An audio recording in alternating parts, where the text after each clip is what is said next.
తెలంగాణలో మరోసారి ఎన్నికల నగారం మోగబోతోంది. అయితే ఈసారి గ్రామ పంచాయతీ ఎన్నికలకు సంబంధించి ఎన్నికల నగారాకి ఇప్పటికే రేవంత్ రెడ్డి నిర్ణయం తీసుకున్నారు. సుమారుగా 12,769 గ్రామ పంచాయతీలకు త్వరలోనే అంటే వచ్చే నెలలోనే ఎన్నికలు జరగబోతున్నాయి. అయితే ఇక్కడ ఒక బ్రేకింగ్ ఏంటంటే రిజర్వేషన్లని గత రిజర్వేషన్లని ఆయన కొనసాగింపు చేయబోతున్నారట. గత రిజర్వేషన్లనే ఈసారి కూడా అమలు చేయబోతున్నారట.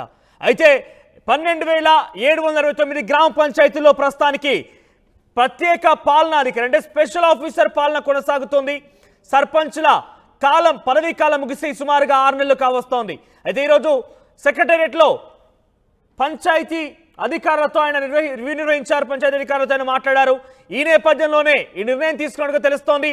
వచ్చే నెలలోనే అంటే ఆగస్టు చివరి వారం కల్లా ఎన్నికల నగారం మోగబోతోంది. 12,769 గ్రామాలకు సంబంధించి సర్పంచ్ల ఎన్నికలు జరగబోతున్నాయి. సో విడతల వారీగా ఈ సర్పంచ్ ఎన్నికలు ఉండబోతున్నాయి.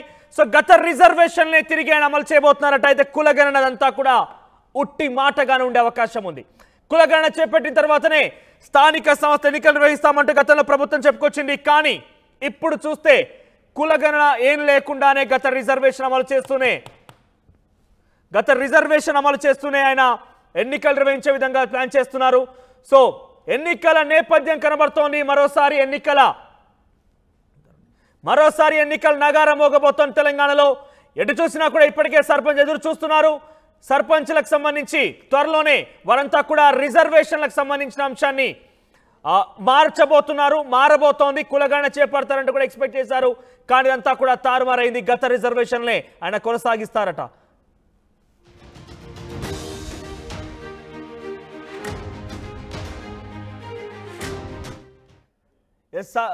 త్వరలోనే గ్రామ పంచాయతీ ఎన్నికలకు సంబంధించి పెద్ద ఎత్తున ఆసక్తి రేపుతోంది. మధు జనతో మనతో పాటుగా మధు, సో ఎట్లా ఉండబోతోంది? గత రిజర్వేషన్ అమలు చేయబోతున్నారట. సో ప్రజెంట్ అయితే ప్రభుత్వం కొంత రిజర్వేషన్ మార్పు ఉండబోతోంది. కులగణన చేపట్టిన తర్వాతనే ఎన్నికలు నిర్వహిస్తామని హామీ ఇచ్చింది. కానీ ఇప్పుడు ఏమైంది? ఒక్కసారిగా ఉన్న పొలంగా ఎన్నికలు కనుక పిలుపునిస్తే క్షేత్రస్థాయిలో గ్రామ పంచాయతీల రియాక్ట్ ఎట్లా ఉండబోతుంది? సర్పంచ్ల యొక్క రియాక్షన్ ఎట్లా ఉంటుంది? ఎగ్జాక్ట్లీ సర్పంచ్ల పదవీ కాలం ముగిసిపోయి 6 నెలలు దాటిపోయింది. స్పెషల్ సెక్రటరీలు పాలన కొనసాగిస్తా ఉన్నారు. దానిపైన స్పెషల్ ఇన్ఛార్జ్లంతా కూడా. అయితే ఆ పార్లమెంట్ ఎన్నికలు ముగిసి పార్లమెంట్ ఫలితాలు వచ్చి కూడా దాదాపు 2 నెలలు అవుతా ఉంది. అప్పుడు స్పెషల్ కమిటీ చేసి కులగణన చేసినా కూడా ఈ పార్టీకి అయిపోయేది, ఇంకొక నెలలో అయిపోయేది అనేటువంటి ఒక విమర్శ కుల సంఘాల నుంచి బీసీ కుల సంఘాల నుంచి వస్తా ఉంది. ఈ నేపథ్యంలో పంచాయతీ సంబంధించినటువంటి ఎన్నికల కోసం పంచాయతీరాజ్ మీటింగ్ కొనసాగుతా ఉంది. ఇంకా కూడా కంటిన్యూ అవుతా ఉంది. సెక్రటరియట్ లో ఉన్నతాధికారులతో మంత్రులతో ముఖ్యమంత్రి రివ్యూ చేస్తా ఉన్నారు. సుదీర్ఘ చర్చ కొనసాగుతా ఉంది. గత ప్రభుత్వం అనుసరించినటువంటి రిజర్వేషన్లని అమలు చేయాలనేటువంటిది ఒక సూత్రప్రాయ నిర్ణయానికి వచ్చినట్టుగా తెలుస్తా ఉంది. కాకపోతే దీనికంటే ముందు ఒక 10 రోజుల క్రితం ముఖ్యమంత్రి రేవంత్ రెడ్డి పంచాయతీ ఎన్నికల్లో బీసీ రిజర్వేషన్ల పెంపుకు సంబంధించినటువంటి విషయం పైన ఎలా వెళ్తే బాగుంటుంది అనేటువంటిది అధికారులకు సూచనలు చేశారు. దానిపైన నివేదిక సిద్ధం చేయమని చెప్పారు. అట్లాంటి సిచ్యువేషన్ ఉండగానే ఇప్పుడు పాత రిజర్వేషన్లే అమలు చేయాలి, గత ప్రభుత్వ రిజర్వేషన్లనే పంచాయతీరాజ్ ఎన్నికల్లో కొనసాగించాలనేటువంటి నిర్ణయం పైన బీసీ సంఘాలు భగ్గుమంటున్నాయి. ఇప్పటికే పలువురు బీసీ సంఘాల నేతలు సెక్రటరియట్ కి చేరుకున్నారు. ఆర్ కృష్ణయ్య, తర్వాత జాజుల శ్రీనివాస్ గౌడ్, తర్వాత కాంగ్రెస్ పార్టీకి సంబంధించినటువంటి నేతనే వి హనుమంతరావు సెక్రటరియట్ చేరుకున్నారు. మంత్రులతో మాట్లాడి సమాచారం ఇచ్చి వెళ్లారు. ఎందుకంటే ఈ హామీ ఎన్నికల సమయంలో డైరెక్ట్ గా ఏఐసిసి నేత రాహుల్ గాంధీయే ఇచ్చినటువంటి హామీ. తెలంగాణలో కులగణన చేపడతాం అనేటువంటి ఒక హామీ ఇచ్చారు. ప్రతి సభలో ఇదే అంశాన్ని చెప్పారు. సో బీసీలే కాంగ్రెస్ పార్టీని గెలిపించారు అనేటువంటి ఒక అభిప్రాయాన్ని కాంగ్రెస్ పార్టీ నేతలు చెప్తా ఉన్న నేపథ్యంలో ఇప్పుడు కులగణన చేయకుండానే పంచాయతీరాజ్ ఎన్నికలకు వెళ్తే ఎలా ఉంటుంది అనేటువంటి దానిపైన చర్చ కొనసాగుతుంది. ఎట్టకేలకు సూత్రప్రాయ అభిప్రాయానికి వచ్చారు. ఆగస్టు చివరి వరకు లేదంటే సెప్టెంబర్ మొదటి వారంలో గత అసెంబ్లీ సమావేశాల్లో అది ఏదైతే ఓట్ ఆన్ అకౌంట్ బడ్జెట్ ప్రవేశపెట్టిన నేపథ్యంలో ఈ కులగణనకు సంబంధించి కూడా వాళ్ళు కొన్ని నిధులు కేటాయిస్తున్నట్టుగా పొన్నం ప్రభాకర్ ఇతరత్ర మంత్రులు చెప్పుకొచ్చారు.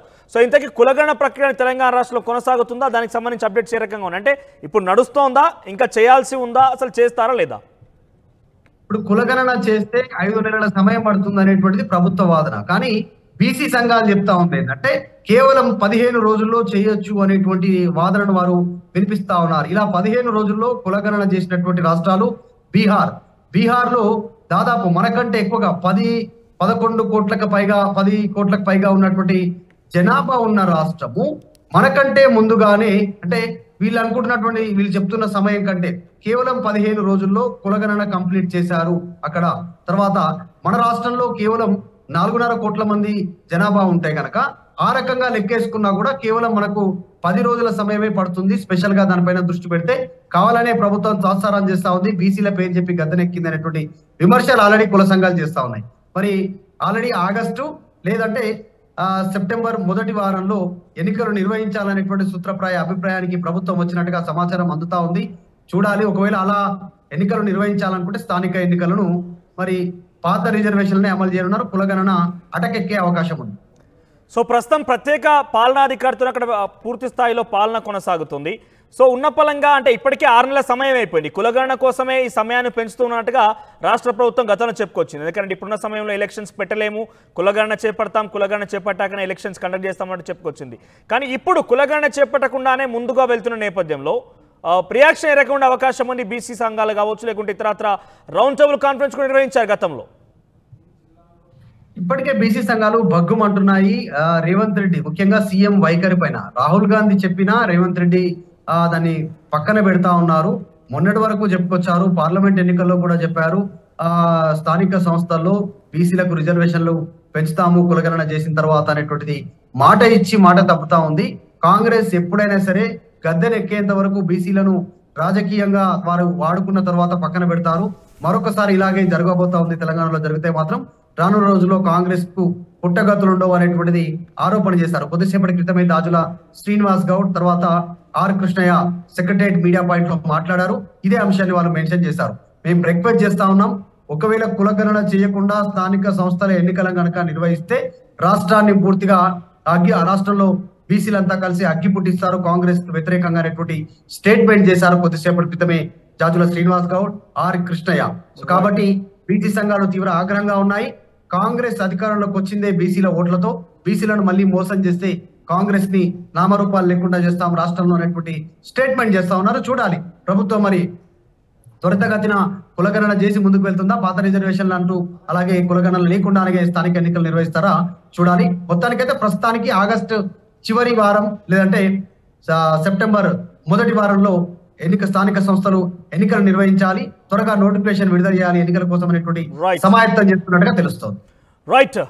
ఇక మొత్తం మీద గ్రామ పంచాయతీ ఎన్నికలకు సంబంధించి నగార మోగబోతున్నట్టుగా తెలుస్తోంది. ఈరోజు సెక్రటేరియట్ లో రేవంత్ రెడ్డి ముఖ్య అధికారులతో ఈరోజు చర్చలో పాల్గొన్నారు, రివ్యూలో పాల్గొన్నారు. అయితే ఈ సమావేశంలో వచ్చే నెల అంటే ఆగస్టు చివరి వారంలో ఎన్నికలు నిర్వహించే రకంగా ప్లాన్ చేశారట. అయితే ఇక్కడ ఒక బిగ్ బ్రేకింగ్ ఏంటంటే గత రిజర్వేషన్లే అమలు కాబోతున్నాయి. అయితే మొదట్లో కాంగ్రెస్ పార్టీ ప్రతిపక్షంలో ఉన్నప్పుడు కావచ్చు, అటు అధికారంలోకి వచ్చినాక కూడా కులగణన చేపట్టిన తర్వాతనే బీసీలకు అన్యాయం కాకుండా బీసీలకు న్యాయం చేసే విధంగా స్థానిక సంస్థ ఎన్నికలు నిర్వహిస్తామంటూ కూడా చెప్పుకొచ్చారు. కానీ ఇప్పుడు గత రిజర్వేషన్లు అమలు చేయబోతున్నారట.